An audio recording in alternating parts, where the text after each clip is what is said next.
హల్లెలూయా. దేవునికి స్తోత్రం. మీకు అందరికీ కూడా నా యొక్క శుభాభివందనాలు తెలియజేస్తున్నాను. ప్రియ దేవుని సంగమ అనుదిన ఆత్మీయ ఆహారముగా ఈరోజు దేవుని యొక్క వాక్యం అపోస్తలుడైన పౌలు ఎఫెసీయులకు రాసిన పత్రిక 5వ అధ్యాయము 21వ వాక్యము. క్రీస్తునందలి భయముతో ఒకనినొకడు లోబడి ఉండుడి. హల్లెలూయా. దేవునికి స్తోత్రం. లోబడి ఉండడి, ఒకరికొకరు లోబడి ఉండండి అంటే ఒకరి మాట ఒకరు వినండి, గౌరవించుకోండి, ప్రేమించుకోండి. ఎందుకంటే క్రీస్తు మీకు పైగా ఉన్నారు.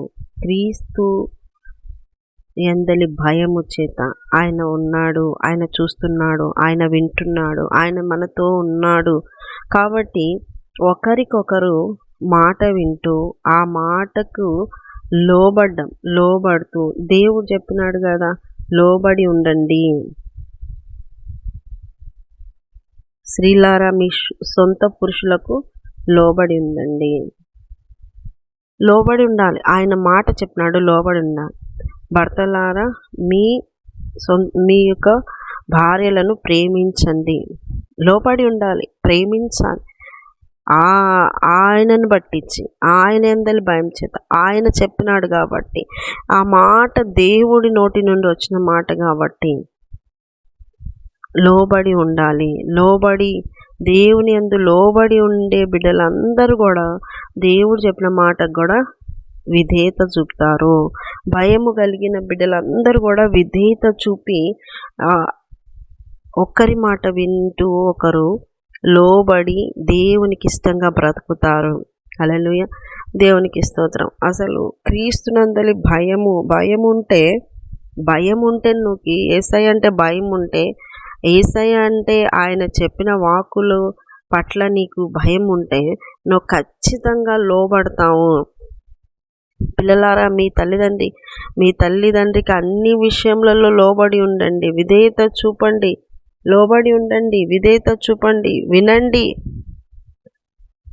ఈ భయము కలిగి బ్రతకడము ఒక గొప్ప దీవెనండి. యెషయా గ్రంథం 33:6 రాయబడి ఉంటుంది, యెహోవా భయము వారికి ఐశ్వర్యం ఇచ్చేదిగా ఉంటుంది. భయము కలిగి బ్రతికినప్పుడు నీకు అదొక గొప్ప ఐశ్వర్యం కలగజేయబడుతుంది. లోబడి ఉండాలంటే మనసు ఒప్పదు. ఒకరు ఒక మాట చెప్తున్నారంటే ఎందుకు చేయాలి, ఎందుకు వినాలి? భర్తకు లోబడిన ఏంటి లోబడి ఉండాలి? అంత లేదులే, లోబడి ఉండాల్సిన అవసరం లేదులే, ప్రేమించాల్సిన అవసరం లేదులే.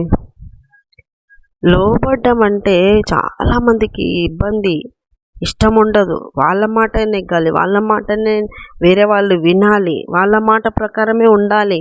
అలాగా కొంతమందికి కొన్ని దయ్యాలు పట్టింటాయి, అందుకే వారు వినరు. ఇంకొక రకంగా ఇంకేంటంటే నేనేం తక్కువ, ఎందుకు లోబడి ఉండాలి, ఎందుకు అనిపించుకోవాలి, ఎందుకు ఈ ప్రశ్నలతో అందరు ఈక్వల్, సమానం. చూడండి, ఈ భావము, ఈ యొక్క స్వభావాలు ఇటువంటివి చూపించేది ఒక అపవాది సంబంధమైనటువంటి స్పిరిట్ కలిగిన వాళ్ళే. ఎందుకంటే ఈ యొక్క లూసిఫర్ కూడా దేవునితో సమానముగా ఎంచుకోవాలనుకుంది, దేవునితో సమానునిగా చేసుకోవాలనుకుంది. అందుకే పాతాళంలో వరకు కూడా దిగిపోయింది, హెచ్చించుకోవాలనుకుంది, సమానంగా దిగిపోయింది. లోబడి ఉండలేదు. అపవాది కూడా లోబడ్డం ఇష్టం లేదు దానికి. నేను తక్కువనా అనే ప్రశ్న. దేవుడు చెప్పినాడు నేను వినాలి, దేవుడు చెప్పినాడు నేను చెయ్యాలి, దేవుని మాటకు భయపడాలి, దేవుని యందు భయం చూపించాలి. దేవుడు మాట్లాడినాడు, దేవుడు చెప్పినాడు, ఆయనను చూడాలి, ఆయన ప్రేమ చూడాలి, ఆయన చేసిన త్యాగం చూడాలి, ఆయన నీ కోసం చాపిన చేతులను చూడాలి. చెప్పింది ఆయన, చేయాల్సింది మనం. చెప్పిన పనిని చేసిన వాళ్ళే దేవునికి ఇష్టలు, దేవుని యందు భయభక్తులు కలిగిన వాళ్ళు. కాబట్టి ఎవరి కోసం నువ్వు చేయాలి, ఎవరి కోసం బ్రతకాలి, ఎవరి కోసం లోబడాలి, ఎవరి కోసం నువ్వు ప్రతి విషయాల్లో తగ్గించుకోవాలి అంటే దేవుని కోసం. క్రీస్తునందలి భయము, క్రీస్తునందలి ప్రేమ, క్రీస్తునందలి త్యాగమును చూసి నువ్వు కూడా నేర్చుకోవాలి. ఆయన గుణాతిశయములను నువ్వు బయటికి అందరికీ తెలియజేయాలి నీ యొక్క క్రియల ద్వారా. ప్రియా దేవుని బిడ్డ, ఆయన ఎంత ప్రేమ కలిగిన వాడో, ఆయన యందు భయం కలిగి, ప్రేమ కలిగి ప్రతి మాట నెరవేర్చడానికి నువ్వు సిద్ధపడాలి. దేవుడు చెప్తున్నాడు, యేసయ్య చెప్తున్నాడు. యేసయ్య మాట కోసం అని నువ్వు బ్రతికినట్లయితే దేవుని యొక్క దీవెన మెండుగా పొందుకుంటావు. లోబడుతున్నారా? కుటుంబాల్లో భార్య భర్తకు లోబడుతుందా? పిల్లలు తల్లిదండ్రికి లోబడుతున్నారా? చాలామంది కుటుంబాల్లో లోబడరు. చాలా గొడవలు, కొట్లాటలు. ఎందుకు లోబడాలి, ఎందుకు తగ్గించుకోవాలి, నువ్వు సమానము. అలాగా చాలామంది కుటుంబాలలో నెమ్మది లేకుండా మొత్తము స్పాయిల్ అయిపోతూ ఉన్నాయి. కానీ దేవుని యొక్క మాట ప్రకారము దేవుని కోసం యేసయ్య యందలి భయం చేత, అమ్మో దేవుడు చెప్పినాడు ఆ మాట, నేను లోబడి ఉండాలి. దేవుని కోసం నువ్వు లోబడి ఉండటం నువ్వు నేర్చుకుంటే, నువ్వు లోబడ్డము దేవుని కోసం లోబడి నువ్వు చేసినట్లయితే అప్పుడు దేవుని యొక్క దీవెనలు, ఐశ్వర్యము నువ్వు పొందుకుంటావు. దేవుని బిడ్డలారా, దేవుడు గొప్పవాడు. నీకోసం సమస్తమును చేసిన దేవుడు, సమస్తమును కూడా ఆయన నీకు లోబర్చిన దేవుడు. అటువంటి గొప్ప దేవునికి, దేవుడు చెప్పిన మాటకి నువ్వు లోబడాలి. లోబడ్డం నేర్చుకోవాలి. ఇంకో మాట ఏముంటుంది? యాకోబు పత్రిక 4:7 దేవునికి లోబడిండుడి, అపవాది మీ యొద్ద నుండి పారిపోవును. దేవునికి లోబడిండుడి, అపవాదిని ఎదురించడి, అపవాది మీ యొద్ద నుండి వెళ్ళిపోవును, పారిపోవును.